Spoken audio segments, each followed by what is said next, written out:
அடுத்ததா நம்ம பார்க்க போற திறமையாளர் கொஞ்சம் வித்தியாசமானவர். ஏன்னா அவர் திறமையும் ரொம்பவே வித்தியாசமானது. என்னதுன்னு கேக்குறீங்களா? வாங்க பார்க்கலாம்.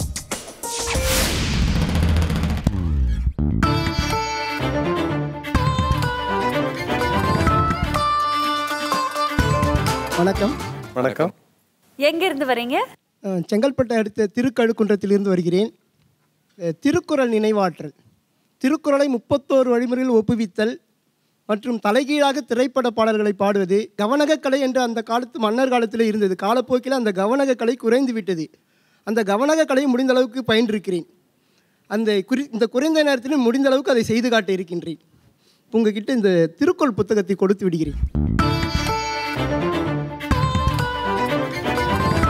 திருக்குறளை 31 வழிமுறையில் ஒப்புவித்தல். இதில் உங்கள் புத்தகத்தை பிரித்து ஏதாவது ஒரு எண் வரிசை நீங்கள் சொல்லுங்க, அது என்ன குறள்னு நான் சொல்லுவேன். 734வது குறள் என்ன? உருப்பசியும் ஓவா பிணியும் செருப்பகையும் சேராது இயல்வது நாடு. கரெக்ட். அப்புறம் இன்னொரு, நீங்கள் ஒரு திருக்குறளோட முதல் வார்த்தை சொன்னால் நான் அது எத்தனாவது குறள்னு சொல்லுவேன். முதல் வார்த்தை மட்டும் சொன்னால் போதும், முழு குறள் சொல்ல வேண்டும்னு அவசியம் இல்லை. ஆற்றின் ஆற்றின் ஒழுக்கி அப்படி 2-3 இருக்கு. ஆற்றின் நிலை. ஆற்றின் நிலை 716. கரெக்ட். இப்போது இன்னொன்னு கேட்கிறேன். என்றும் ஒருவுதல். என்றும் ஒருவுதல் 652. சரியா இருக்குங்களா? இப்போ நீங்க ஒரு பொருளுரை இந்த பக்கம் தெளிவுரை போட்டுருக்கோம். ஒரு தெளிவுரை படிச்சீங்கன்னா அது எந்த குறள்னு சொல்லுவேன். ஏதாவது ஒரு தெளிவுரை படிங்க ஐயா. ஓகே. பிறரோடு அவரினும் மிகுதியாக மாறுபடுதல் எனக்கு இனிது என்று அதனை செய்பவனது உயிர் வாழ்க்கை சிறு பொழுதிற்குள் பிழைத்தலும் கெடுதலும் ஆகிவிடும். ஐயா, அது 856வது குறள். இகலின் மிகலினிது என்பவன் வாழ்க்கை தவளும் கெடலும் நனித்து. இப்போ திருக்குறளை வளமிருந்த இடமா தலைகீழாக சொல்லுவேன். 1330 திருக்குறளையும் வளமிருந்த இடமா தலைகீழாக சொல்லுவேன். இது பார்வையாளர்களுக்காக இதுலேருந்து ஒரு குறள் படிங்க. ஏதாவது ஒரு குறள் ஃபுல்லாக இப்படி நார்மலாக படிக்கிறதா? ஆமாம், சும்மா ஒரு முதல் வார்த்தை மட்டும் படிங்க போதும். ஓகே. இனிய உளவாக இன்னாத குறள் கனி இருப்ப காய் கவர்ந்தற்று. இனிய உளவாக இன்னாத குறள் கனி இருப்ப காய் கவர்ந்தற்று. கடைசி எடுத்து ட்ரூ, அப்புறம் இற்று தா, இப்படி பார்த்துக்கிட்டே போங்க. கீழே கடைசி வார்த்தை முடிஞ்சோடனே மேலே கடைசி எழுத்துக்கு வந்துருங்க ஐயா.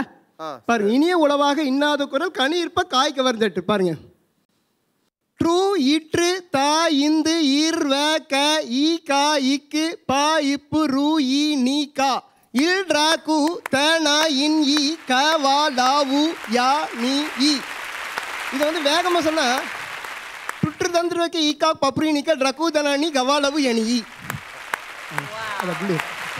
அப்புறம் நீங்கள் உங்கள் புத்தகத்தை இந்த மாதிரி 1330 திருக்குறளையும் சொல்லுவேன் பார்வையாளர்களுக்காக. இது இப்போ உங்கள் புத்தகத்திலிருந்து ஏதாவது ஒரு குறள் சொல்லுங்கள், அதை நான் வளம் இருந்தாலும் தலைகீழாக சொல்கிறேன். பரியது கூர்ங்கோட்டது ஆயினும் யானை வெறுவும் புலிதா குரின்.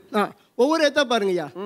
இன்றி கூ இக்தா லீப்பு இம்மு ரூவே நையா இம்னு ஈகா தூத்த இட்டு இருக்கு இங்கு தூயா ரீ பா. ரொம்ப கரெக்ட். அந்த மாதிரி 1330 அகர முதல எழுத்தெல்லாம் ஆதிபகன் முதற்றே உலகு குளவுற்றேற்றுதமும் இன்வ கபதிகா இம்மலால் தெத்துழியல் அதவு ரகக துப்பார்க்கு துப்பாய துப்பாக்கி துப்பார்க்கு துப்பாய தூவும் மழை ரைமை இம்முத்து எப்பாப்து குக்குரு பாப்து கிக் பாப்து எப்பாப்து குக்குரு பாப்து. இந்த மாதிரி 1330 திருக்குறளையும் ஒவ்வொரு எழுத்தாகவும் சொல்வேன். வேகமாகவும் சொல்லும்படி பயிற்சி எடுத்திருக்கேன். மாணவர்களுக்கு இந்த திருக்குறளை சொல்லிக் கொடுத்து அந்த பயிற்சி மையம் வைத்து நடத்துகிறேன். இதுவரை 30 மாணவர்கள் 1330 திருக்குறளை மனனம் செய்து தமிழக அரசு விருதும் வாங்கியிருக்கிறார்கள். ப்ளீஸ் சர்டிஃபிகேட் வாங்கிக்கோங்க. ரொம்ப நன்றி. ரொம்ப நன்றி. வாங்க.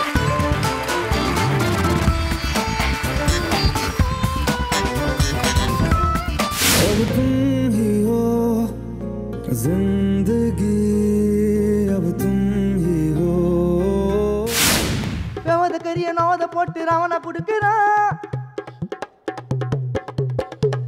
கரிய நோத போட்டு ராவண புடுக்கிறான். இந்த மாவா போடு வாய்க்கெல்லாம் காரமா இருக்குதான்.